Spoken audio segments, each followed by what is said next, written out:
Hi, welcome back to Digital Defense. I am your host, Jordan Robertson, broadcasting to you live from the Bloomberg News Washington, D.C. News Bureau. This is our weekly web series where we explore digital security and privacy topics and hopefully provide you some news and information that you can actually use when it comes to securing your digital life. We cover a lot of topics on this show, not always necessarily the news of the day, but interesting topics that we think you might get something out of. And so for today's topic, I wanted to tackle something that's been in the news, for the last few weeks, but we haven't tackled here on this show that I think is pretty relevant. And just for some background, what you're looking at here, this is a heat map released by a company called Strava. I hope I'm saying that right. If I mispronounced that, my apologies. They make a very popular mobile app for athletes. It's kind of a Facebook for athletes. What you do, you download the app, and if you're a runner or a cyclist especially, the app will track you in real time, and it automatically uploads your location to the web portal, and your friends and family can kind of track and compete and comment and things like that. On the surface, a pretty anodyne use of technology, and it kind of makes sense if you're an athlete and you want that social aspect. This is not necessarily the most groundbreaking, of uses for an application. However, it's a very, very popular application. I personally never heard of it before this, but I'm not a runner or a cyclist. But actually back in November, to give you some background, this company, Strava, released this heat map. They basically open sourced a lot of their location data. Now, they're not releasing people's names and addresses and things like that, but what they are doing is releasing kind of anonymized data points and creating this interactive map that researchers can use that's also a marketing tool. Well, all was well and good for a couple of months until a researcher on Twitter pointed out that if you took this heat map, and like all other heat maps, the yellow showcases areas of lots of activity, black is areas of very little activity. Researchers began to point out that if you cross-reference these maps with leaked documents from Edward Snowden and others, that you could map pretty clearly where secret U.S. military bases are and other countries' military bases are, especially in remote parts of the world, Africa, Middle East, and other places. To give you one example, this is what you'd see when you drill down into this heat map. You would see something like this. Now, on its own, you can understand the perspective of a company like this application maker. On its own, that really doesn't mean anything, doesn't do anything for you. However, when you cross-reference it, again, with GPS indicators as well as leaked documents, what you find is that image corresponds to a secret U.S. drone base in Niger. So this is, when you go back again, what you're seeing then is these are like troop movements in a sense. These are troops and staff of this secret drone base exercising and sharing their data, with their friends and family. We've got another example as well. I'm sure many of you have seen this online, but for those of you who haven't, I want to go through it, kind of carefully just to show you what you can and can't see, and then to offer you some advice on how to protect yourself from this type of data sharing. This is just another data point on the heat map. As you can see, lots of activities, lots of activity on both sides of this facility. And what you then find is that this is the Gao International Airport in Mali. This is the site of many many UN peacekeeping troops, French and otherwise. So, basically what you're seeing here is not just normal airport activity, but you're also seeing, the movement of peacekeeping troops, in a conflict zone. And we've got one more for you as well that I'll come back to. This one's pretty interesting. So again, you can kind of see a little bit of activity there. It's unclear. It looks like somebody's running kind of just back and forth, back and forth, back and forth, and then there's some light movement out here. What this maps to, and we're drawing a lot of these documents from The Intercept, which, so thanks to them for putting a lot of this stuff together, is another secret drone base, this time in Cameroon. The point of all this is just by way of introduction to say, when you give your data, when you allow a company to access your data, like Strava, there are benefits. I mean, obviously, the individuals who subscribe to this application, who use it, get some value from it. They're creating a social network for themselves, and other fellow athletes. And there's been a lot of commentary around, well, people should just turn off their apps. They should just turn off the GPS tracking. They should always have things off by default. There's a lot of, I would say, moralizing in the cybersecurity community. Now, viewers will know I'm a cybersecurity reporter. I've been doing it over 10 years. I like to think I'm pretty, deep inside that world. So I see a lot of this stuff, and I hear a lot of this stuff. And what you're not going to get on this show is that kind of moralizing. At least I hope you won't. What I'm here for is to answer your questions, number one. So if you're watching this, whether on Facebook or YouTube or Periscope, please feel free to put your questions in the comment section, and we'll get to as many of them as we can during the show. It's supposed to be an interactive show, so please type in your questions if you have any in the comment section.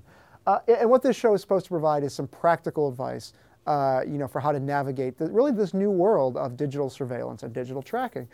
And so what I won't say here is you should turn off location tracking on all your apps, because the fact of the matter is, for most people, an app like a Strava app is useful, and it's fun, and it's a way to keep motivated, through exercise, and it's a way to share your updates with your friends and family. Like, inherently, that's not a bad thing. But what I do want to emphasize, though, is the collection of that data and the use of that data, for most people who use it on its own, is not that controversial, is not that inflammatory. The issue is when a company decides to release its own data. This app maker views this as a marketing tool. This app maker views this as something that's really helpful to its brand, to engage its users by releasing this data. So as a user of one of these services, any of these internet services, whether it's just a website or it's a tracking app like this, you've really got to be aware that your data is not your own. And that company, as far-fetched as it may seem, may one day decide to release some of that data for marketing purposes, or other purposes. And that's really the bargain when it comes to, that's really the exchange that happens, in the digital economy, is that these companies make money by collecting data and utilizing data, in this case, by releasing a heat map. And, again, for anybody watching, this is an interactive show, so if you have questions on, either the Strava heat map, or any other digital surveillance, privacy or security topics, please type them in, and we'll get to as many of them as we can. My favorite data leak, if there is such a thing, of all time, occurred in 2006.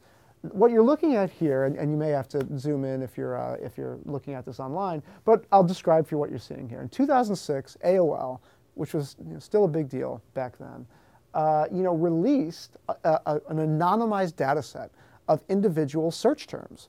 And like the Strava data, it's not a leak, it's a data release, the company viewed it as a positive thing. The company, AOL, at this time viewed it as, we've got a really rich data set. We want researchers to utilize it. We want application developers to use our portal and to work with our portal. So here's a bunch of data that you can, which is basically evidence of how strong that site is. But as you can see, and I remember when this happened, even just looking at search terms, like imagine your daily internet usage. Imagine what you search for. Just think about what you've searched for just today alone. And imagine if, Google or Bing or whatever you use stripped out your name, stripped out your IP address, stripped out all of that other information and only released your search terms. Chances are, and you know where I'm going with this, people would be able to identify many of us because we type in addresses, we type in names, we type in location, we type in things that identify us, kind of inherently without any of the technological markers, the metadata. And here, like you can see, this is from 2006, from April 2006. People are searching for things like, prayers to plead the blood of Jesus against problems, prayers for defeating the enemy, and this medical issues. How does a male's cocaine use affect a fetus? Birth defects caused by a father's cocaine use, and things like, are chain letter scams ever successful? So you get like a real-time view into not just what people are searching for, but how they think. And that's really kind of a very, very sensitive and very personal issue. The reason I bring up this AOL example is because there's a direct analogy, and a direct parallel to what's happening in this Strava release. When people were using AOL in 2006, they never expected the company would release their actual search terms, which did indicate who many people were, and lots of news organizations went out and found those individuals based on their search queries. The same is true for this GPS tracking. What many of you may not know is that applications collect all kinds of data, kind of without your consent, depends on which platform you're using. But even if you do consent to it, the point is you want to use the application. You're going to consent to whatever collection these companies ask for. And the trick is not so much for me as a privacy and security reporter. The trick is not so much in giving advice around should apps be collecting data. They all do, they all will. The question becomes, when should a company release it? In this case, the company viewed it as not so harmful. But according to a lot of internet security folks and researchers, obviously being able to identify sensitive U.S. military bases is not the greatest thing in the world. So there are really complicated questions here for companies that do collect this data about how they use it, and I'm going to get to more of that in a minute. Thanks for some of the questions that are coming in. Again, if you're just tuning in, please feel free to type in any of your questions in the comment section below. We're talking about the Strava heat map and the release of sensitive GPS data by companies who were entrusted with this information. Question here is, how does my tracker know how far I went if it doesn't have my location data? I think what the viewer is asking is, if I've turned off certain location services on my phone, how does the app track me? It's a good question because phones have multiple ways of tracking you. First and foremost, whatever phone you're using, I'm using this one, whatever phone you're using, it has to ping out to cell towers. So your telco provider, your cell phone provider, they're going to have just the normal cell tower information about your phone, right? So unless you're not using it as a phone, in which case, why did you pay $500 or more for it? It's going to have cell tower data. Now that data is shared. I mean, that data it only exists, at your cellular service provider. However, many applications can tap into that data, or can tap into GPS data, or Wi-Fi data. I mean, and there are more as well. So the really important thing to remember here is that unless you've bricked your phone so that it doesn't connect to the internet, there are multiple ways for your phones to track you. Now again, this is not the kind of show where I'm going to tell you, the sky is falling, throw away your phone, go off the grid. I actually know a few people who are completely off the grid. It's a terrible way to live. It's a very, very difficult way to live, and it requires a lot of people helping you out. So are you really off the grid? Topic for another show. So what I'm not going to do here is tell you to throw away your phone and get off the grid. What I will tell you is this, is your best recourse for cases like these are not to turn off GPS on your phone, are not to, obviously disable cell tower tracking because then you can't make calls, but it's to go inside the apps themselves and just limit the sharing that those apps can do, like Fitbit for one. Fitbit has a very easy function where you can turn on sharing with Twitter. Like, that's a very transparent transaction. I'm running, I'm jogging, I'm doing whatever, and then it posts to Twitter every day. You'll see it, your friends will see it, everybody will comment on it. Like, that's a very transparent use of your data. This kind of stuff is not really, this is back-end data. But nevertheless, what I would still advise is go into the app itself and look under the settings, look under privacy and security. These apps all have very basic settings and functions, and they tend to be very lightweight. And Strava, in fact, has an option to turn off data sharing. Most people don't want to do that because the data sharing is why you get the app. However, if you work at a sensitive military facility or government facility, and this type of data leakage would be harmful to you or the mission or your organization, it probably makes sense to turn that data sharing off when you're on base. For most of us, though, that's not going to be an issue. If you're running around your neighborhood, you're not revealing anything sensitive about your location because your address can be learned in many other ways. So I wouldn't worry too much about that. Next question here is, I use a running watch. Where in the fine print can I see what the company can do with my data? Well, if you're a true masochist, you will read the privacy policies of these devices. And the reason I say it's for masochists is nobody reads these things. Everybody knows that. There is some interesting stuff in these privacy notices, but where I come down is not actually where a lot of security folks come down. A lot of security folks will tell you, read everything, read the fine print of every app you download. The problem is, what's the point? If you're downloading Facebook because your friends are on Facebook and you want to use Facebook to connect with your friends and family, really doesn't matter what the fine print says. Now, if you're downloading like a sketchy app or a gray market app, or something that is not widely used, it might make sense to read the privacy notification, such as it is, because you're really not sure what's being done with the data. But for mass market apps like Strava or Facebook or something else, my advice generally, why bother with reading the privacy notice? They're going to collect your data. They're going to share your data, unless you really have an interest in what specifically they're doing with their data. The privacy notices can be dense. However, in response to this viewer, if you really do want to know what that company is sharing and using with your data, do read the privacy notice. It'll be online. Like, go to whatever the smartwatch maker is, they'll have their privacy notice online. But here's the problem with some of these things, and one of the reasons that I generally don't advise people to read those privacy notices. Privacy notices are written by lawyers. They're written by lawyers working on behalf of these companies. And as a result, what they do is they include language that is so broad in these privacy notices as to be effectively useless. What do I mean by that? These privacy notices will basically tell you this company has the right to share and do pretty much anything with your data, as long as it doesn't violate state or federal regulations. If you want to check that, feel free to look through a lot of these privacy notices. They're written by lawyers, again, to be as broad as possible, so that the company has as much flexibility as possible in terms of monetizing its data. So you generally won't find really useful information in those privacy notices, but you will get a sense about whether a company or an app maker is really strict about privacy, or whether they're really loose about privacy. Read Facebook's privacy notification, for instance. Very loose about privacy because it wants maximum flexibility with its data. So if you want to look at the privacy notice, do so, but do so advisedly. You may not learn what you're expecting to learn from them. What I would say is that a lot of these apps now, the thing they track is GPS. That's their value add. So it's all about location. It's all about these heat maps, and it's all about where you are in the world. And again, there are at least several different ways your phones can track that. Next question here is, do we need digital rights as the UN specified? I'm not sure really the background of this question, but what I suspect the viewer is asking is, do digital rights, need to be something that is kind of globally agreed upon and protected?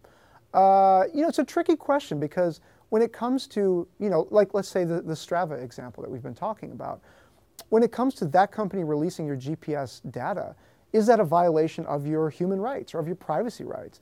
The problem is you downloaded an app, you agreed to have that information shared with the company. Now, did it say in the privacy notification and you allowed, you agree to the public dissemination of potentially revealing data? Of course not. So that becomes kind of a corporate issue of, did the company violate any individual privacy rights? But as we're seeing now, the problem is every country has most countries have very different perspectives and policies on what constitutes digital privacy.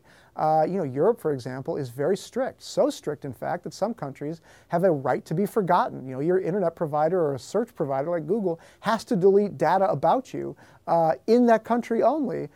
If you protest, if you file a complaint with that company. We don't have that here. So the problem is, the internet in terms of, social time is still relatively new, and these questions, these problems are still very new. Could you ever imagine a scenario where a country like China and a country like the US could agree on a set of, digital rights and norms? No, it would just, I can't even ever imagine that happening. So that's where it gets tricky is we can all generally agree on some basic human rights issues, although even that's still in flux. So, digital rights, I think it's just going to be a very long time, before that becomes something that most of the world can agree on. Especially when you're talking about private companies that you enter into an agreement with. When you download that app or you sign up for a website, this is something you're doing voluntarily. And companies have a very strong legal argument there that say, hey, you don't have to download Facebook. You don't have to give us your data. And that's a very strong argument in their favor. Question here is, what has Strava said about this episode? Well, it's an interesting question because Strava has said much along the lines of what I have said. And again, if I'm mispronouncing that name, my apologies. But what that company has said is, look, basically, people opt in to our technology. They download the app. They consent to be tracked. And this is not a secret tracking. I mean, this is a public tracking that you are broadcasting to your friends and family as you create this social network. So the company's response is, look, we don't understand the alarm here. We don't understand the concern. And what they've basically said is, look, there is a setting. You can turn this tracking off. And I've seen a bunch, and this is kind of a pet peeve of mine, I've seen a bunch of privacy folks and security folks, who, I mean, predictably, they will always say, well, why is the tracking on by default? Why isn't it off by default?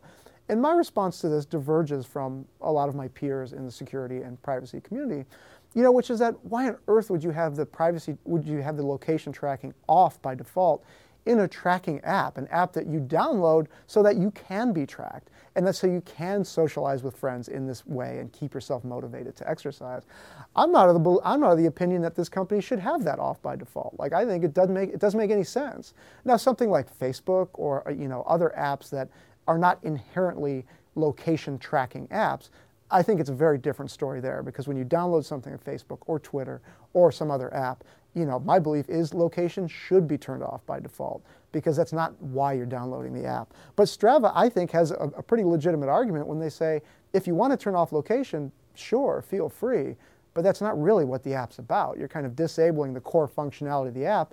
You should be able to, feel free, but you're really not getting the benefit from the app that you downloaded in the first place. Next question here. We're getting lots of good questions. Thank you for everybody for writing in. What's the best way to keep track of my privacy settings on my phone? Do apps change them without you knowing? Well, a couple different answers to this. One, I should say, most people, Android is the most popular operating system in the world now for smartphones. For my many misgivings about Google's data collection practices, which could be the topic for another show, Google actually has really fine-tuned settings for you to control your privacy when it comes to what Google collects. I would suggest, if you're an Android user, you start there. Start with the Gmail account that you used to register and log into your Android phone. iOS is a totally different discussion. Apple is much stronger about protecting user privacy. That doesn't mean Apple doesn't have the data. That just means they're much stronger in terms of what that data can be used for and how outside parties can use it. So we're going to leave iOS users to the side for a minute, but if you use an Android device, start with the privacy settings on your Gmail account. Now, this is a little counterintuitive because you could do it through your phone, but it's not really tied to your phone explicitly. It's tied to your Gmail account. And if you go into your settings there, this is going to take some time. Google doesn't make it easy, but they do make it available. And this was under government pressure.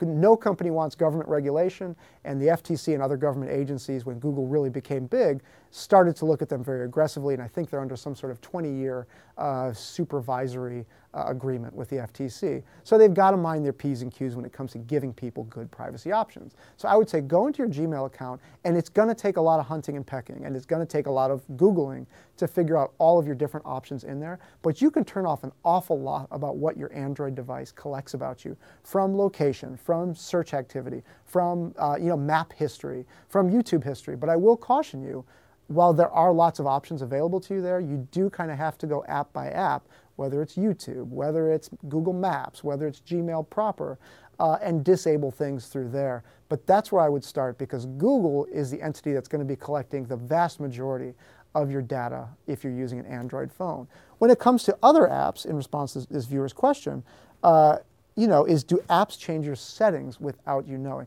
They're not supposed to, and if they are, that's what we would consider malware. These apps are supposed to prompt you when they want to change a setting to enable some functionality. And that's the way it's supposed to be. If you're using an app and you want to use the GPS function for a map or something like that, it needs to prompt you to say you've turned off location tracking. Like, do you want to use it? And of course, your answer will be yes, I want to use it. The trick becomes it doesn't prompt you once you've completed that task. Do you want to turn that back off? So if you're really concerned about this stuff, you've got to be super vigilant. But my advice, and regular viewers of the show will know this, is you don't have to be a fanatic about this stuff to have a baseline level of privacy. And again, for Android devices, I would go into your Gmail account and kind of tinker with the settings there, because that can protect your data on your phone an awful lot. The companies will still learn a lot about you, but at least you can turn off basic things like activity history. You can turn off basic things like search history. Are those logged? Again, Google will always get that information. The question is that stored on your phone? Is that stored in a way that somebody else could see? And you do have some control there. But when it comes to other apps, there is another interesting point that I wanted to make. A good friend of mine told me about this, is that app developers collect an inordinate amount of data that in many cases they don't want and they don't even know about, location being one of them. And the reason is, like, if you're creating a location-based app, you're creating it for the functionality. You may not be creating it to become the next Google, but apps incidentally collect lots of information that you would never know that they do. Take for instance, like parking apps. Parking apps are a good one. If you live in a city that has like one of these parking apps where you can register your car and you can pull up to a parking meter and just punch in a code, and it pays automatically from your credit card account or your debit card. Many of those apps use location tracking. They're trying to figure out where you parked, and it's a valuable service. Problem is, you know where I'm going with this. If you have any app that works like that, they're constantly pinging back.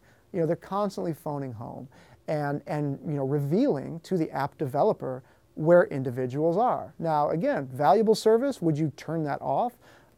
Could you turn it off? Not all of them make that available as an option. So it's just really important to remember that if you're going to load your phone up with apps, chances are many of them are collecting more than you might be comfortable with, and location being really the most sensitive one. If you don't use an app all the time, like your parking app is not going to know, it shouldn't know, what you're typing into search in Google, right? So in that sense, it's not going to have that level of sensitive data. But it will know where you are and where you're going and where your home is and where your work is. And it's just something to consider when you download these apps. Now, I'm not telling you, again, to turn everything off and throw away your phone, or even to be so fanatic about it that the moment after you park, you're disabling GPS and all that, because you want to live a comfortable life, and you don't want to be kind of a crazy person, messing with these apps all the time. But it just is something to be aware of. And I think there is some value in limiting the number of apps you download to your phone. And if you have the time and the inclination, tinkering with the settings to kind of limit what these apps collect. But I'll be honest with you, you could spend the rest of your life doing that, because these apps collect a whole lot of information, and they don't often give you the ability to limit all of it. So it just kind of makes sense to keep that in perspective. Let's see here. We've got one more question, then we are running out of time. Thank you to everybody who's written in. We find this to be really, hopefully this is enriching information to you or informative in some way. Actually, two questions here, then we'll wrap. There was a new report about Strava revealing home addresses. Is that even legal? I think what the viewer is asking, I could be mistaken, is that what Strava has released is GPS coordinates, and you can drill down pretty much as you want, as fine-tuned as you want into that information. And so the problem becomes, if you're a runner, let's say, and you run from home, your to and from coordinates are always going to kind of be the same, because you're leaving out your front door. So whatever your path is, whatever your trajectory is on the map is irrelevant, because your start and finish points are the same. So, this goes to the point of like the AOL data leak. There's a lot that can be learned about you from any of this metadata, is what it's called, that's released. But GPS in specific can literally, to this viewer's point, tell individuals and Strava where you live, even if you've never given them your home address. Now, if you're somebody who's concerned about privacy, that's potentially very problematic, because now this company knows where you live, and potentially if somebody is looking at this data, they can figure out, some of your patterns, but they'd have to know a lot about you first. So in that sense, I wouldn't say it's that damaging of a leak. However, if you're talking about troop movements and things like that, it's potentially very damaging, because you don't have to know the individual's name. You just have to know where clusters of people are. And last question here is somewhat off topic, but would you recommend a VPN to use when surfing online? I like this question because I think VPNs have kind of the wrong image. Many people view VPNs as kind of the ultimate security cure-all. You go through a VPN, your data is private. It is not private. The problem is your VPN provider, is your tunnel. The VPN provider knows what you're searching for. And the bigger problem is underlying that, your internet search services They know exactly who you are. So if you're logged into your Gmail account and you use a VPN, you're still giving all that data to Google. It's just not going through your ISP in the normal way. It's restricting data from your ISP. But this kind of question goes back to, so in that short answer to the question is, if you're concerned about privacy, VPNs can be helpful for sure. And if you're concerned about security, especially from a corporate perspective, when you're logging into corporate networks, they're absolutely essential. But from an individual standpoint, is your ISP your biggest concern when it comes to collecting data? It could be. ISPs collect a whole lot of information. But you just have to remember that if you're going to take yourself out of the ISP loop and encrypt your data through a VPN, you have to be really careful what you're doing online when you're tunneled into that VPN. If you're logged in again to Gmail and you're using VPN, you may have blocked your ISP from collecting some of that data, but you're also giving it all to Google. So did you really win in that case? So it's all just a matter of priorities and kind of your values when it comes to internet privacy and security. Well, with that, we've run out of time. Thank you so much for the questions. I hope you've learned something. I hope this is somewhat informative for you. We do this show every week at noon Eastern, again live from the Bloomberg News Bureau in Washington, D.C.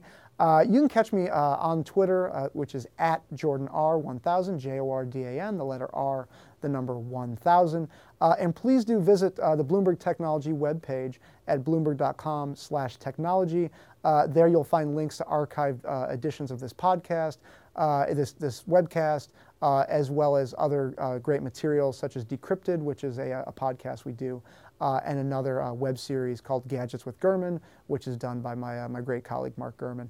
Thanks so much for watching. We'll see you next week on Digital Defense. And if you have any more questions, feel free to hit me up on Twitter or any other means. Thanks a lot. See you next week.